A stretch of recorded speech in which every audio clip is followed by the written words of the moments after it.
Bonjour à tous et bienvenue dans cette nouvelle vidéo, j'espère que vous allez bien et que vous êtes en forme. Comme vous l'avez vu au titre de cette vidéo, aujourd'hui je vais vous partager un trade que j'ai pris ce matin sur l'euro USD. J'ai réalisé plus de 4 R, donc voilà, si tu risques 1% par position, ça fait 4% sur un trade, ce qui est vraiment très intéressant. Donc l'idée pour moi à travers cette vidéo, c'est surtout de partager l'analyse qui m'a donc poussé à prendre ce trade. C'est un format qui plaît beaucoup sur la chaîne, donc j'espère que ça pourra vous aider. On commence tout de suite la vidéo, c'est parti. Donc moi personnellement, je suis en scalping, je suis que sur l'euro USD et le GBP USD et je trade donc essentiellement l'ouverture de Londres. Donc je me mets souvent moi en 30 minutes au niveau de mes time frames et je vais d'abord regarder un petit peu la structure du marché. Alors étant donné que je trade tout le temps l'euro USD, je sais déjà par avance la structure, donc j'ai pas besoin de remonter sur des plus hautes time frames, j'ai pas besoin de regarder en 4 heures, en daily, etc. Donc voilà, ça c'est un petit tips que je peux vous donner. Si vous tradez très régulièrement les mêmes paires, bah forcément vous aurez plus de facilité. Donc ici on était passé sur une tendance haussière. Si on regarde au niveau des structures, ici on avait un low. Ok, donc ce low, il a été cassé juste ici. Donc quand on a la cassure du low, eh bien on a une nouvelle structure. Donc on a un low ici et on a un high à ce niveau-là. Ok, et ensuite on peut voir donc à ce niveau-là que le high a bien été cassé. Donc on est repassé en tendance haussière. Ça, c'est super important de déterminer le sens de la tendance. Puisque quand je vais prendre un trade, je dois savoir donc par avance si je vais trader la continuation du marché ou si je vais trader le retracement. Et c'est par rapport à ça que je vais donc optimiser mon management, quoi, tout simplement. Ok, donc on va arriver ici, c'était donc la journée du mercredi. Donc moi, j'ai pris le trade à l'ouverture de la session de Londres. Donc ici, c'était quand même assez intéressant puisque le prix a quand même bien ralenti. On peut voir que durant la session asiatique, on avait une belle création de liquidité. On avait comme un petit range en 30 minutes. On avait également ici une zone d'imbalance qui n'avait pas été mitigated à 100%. Ok, c'était une mitigation partielle. On peut voir donc à ce niveau-là, donc jusqu'ici à ici, qu'on avait encore une zone d'imbalance qui n'avait pas encore été mitigated. Donc on peut l'utiliser aussi dans notre target, quoi, tout naturellement. Et ensuite, on pouvait ici attendre tout simplement eh bien, la récupération d'une liquidité pour tout simplement entrer en position. Donc moi, personnellement, ce que j'ai fait, c'est donc à l'ouverture de Londres, j'ai attendu en fait la prise de liquidité pour me placer par la suite. En fait, ce qu'il faut comprendre, c'est que moi, ce que je fais, c'est que je place des zones en fonction du coup de différents concepts que je ne vais pas trop expliquer dans la vidéo, sinon ça va être méga long. Mais si c'est un truc qui vous intéresse, n'hésitez pas à me le dire dans l'espace commentaire. Mais en gros, là, en fonction de la liquidité qui est récupérée, je vais soit placer des demand, soit des supply. Donc ici, j'ai placé ma demand à ce niveau-là en 30 minutes.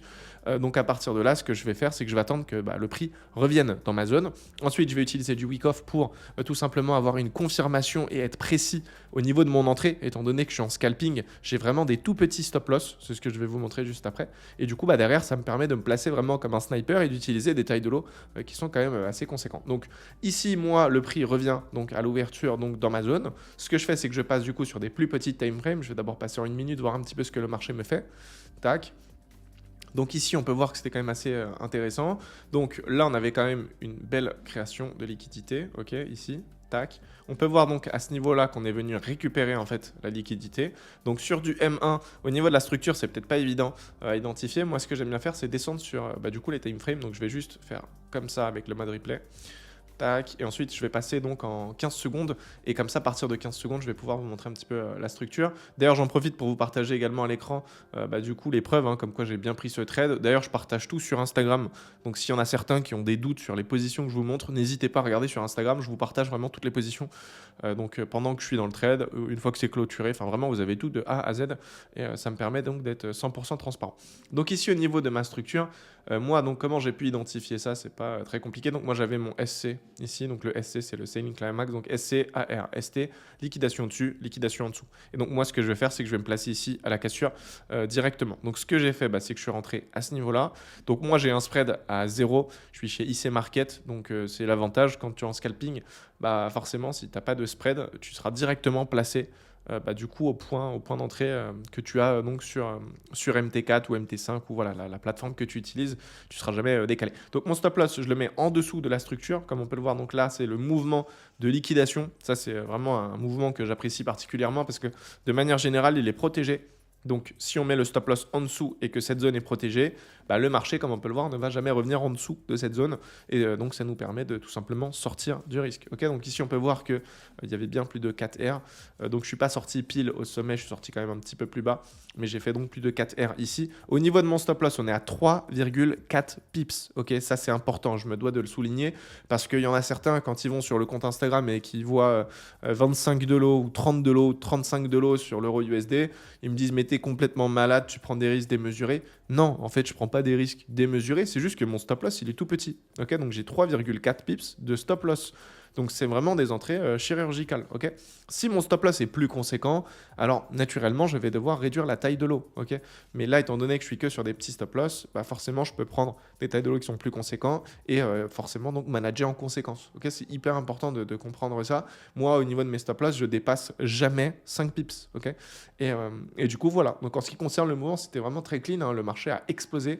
Je crois que derrière, il est revenu derrière dans la zone et ensuite, il a délivré un plus grand mouvement. Mais je suis pas trop fan. Moi, j'aime pas trop tenir mes trades trop longtemps. Voilà, je suis en scalping. J'aime bien clôturer en 15, 20, 30 minutes maximum.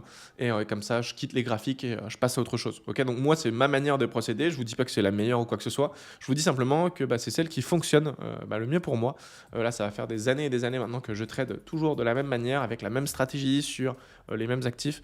Et ça fonctionne très bien de cette manière-là. Ok, donc voilà, si vous avez peut-être des questions à me poser concernant tout ça, n'hésitez pas à en faire part dans l'espace commentaire. Si certains veulent peut-être apprendre ma stratégie et en apprendre plus sur ma manière de trader au niveau de mon plan, de ma stratégie, n'hésitez pas tout simplement à réserver un appel. Vous cliquez sur le premier lien en bas de la vidéo, donc dans la description, et comme ça, vous pouvez directement réserver un appel avec moi ou un membre de mon équipe, et comme ça, on pourra discuter un petit peu en détail, essayer de comprendre vos objectifs, et voir tout simplement si ma stratégie peut tout simplement vous correspondre. Ok, donc voilà, je ne vais pas faire durer la vidéo plus longtemps, en tout cas, j'espère que celle-ci vous aura plu, et quant à moi, je vous retrouve très prochainement dans une nouvelle vidéo. D'ici là, prenez soin de vous, c'était Pierre, ciao.